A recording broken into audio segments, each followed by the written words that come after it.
Martinka jako malá už byla chytrá a bystrá holka. Vzpomínám si, a možná si na to pamatuješ i ty, Martino, mohlo ti být tak 4-5 let. Den byl pěkný jako ten dnešní a my jsme spolu uviděli v trávě žábu.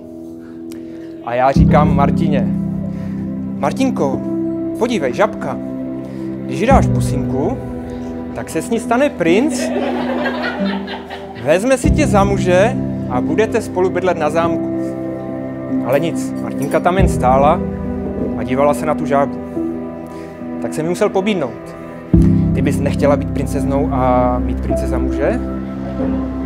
A ona mi na to tak pěkně dětsky a bezprostředně odpověděla: ne, já bych chtěla být tou žabkou.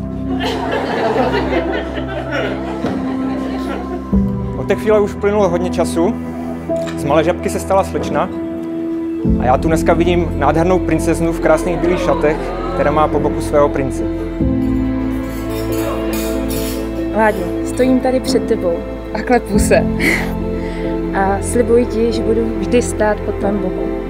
Společně dokážeme všechno a těším se, jak budeme ruku v ruce kráčet naším životem. Slibuji ti, že tady pro tebe budu v časech dobrých i zlých.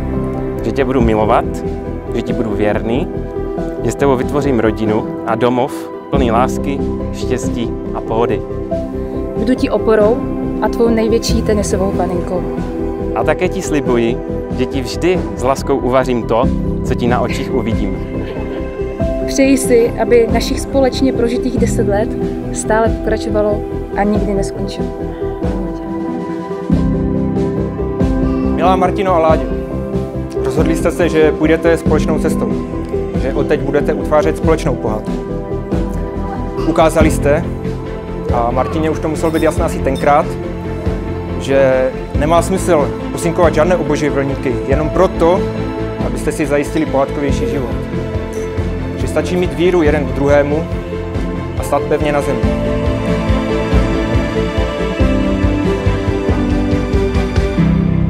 A když se vám náhodou, jak už to tak někdy v pohádkách bývá, připletou do cesty různí čerti, vlci či ježibaby, nic nedejte na jejich svůdné řeči. Stůjte při sobě a mějte se rádi, protože vaše láska je jako strom, silná a pevná jako jeho kořeny a rostoucí vzhůru jako jeho koruna. Žijte společný život tak, abyste byli inspirací pro druhé a aby ta vaše pohádka měla jen samé dobré konce.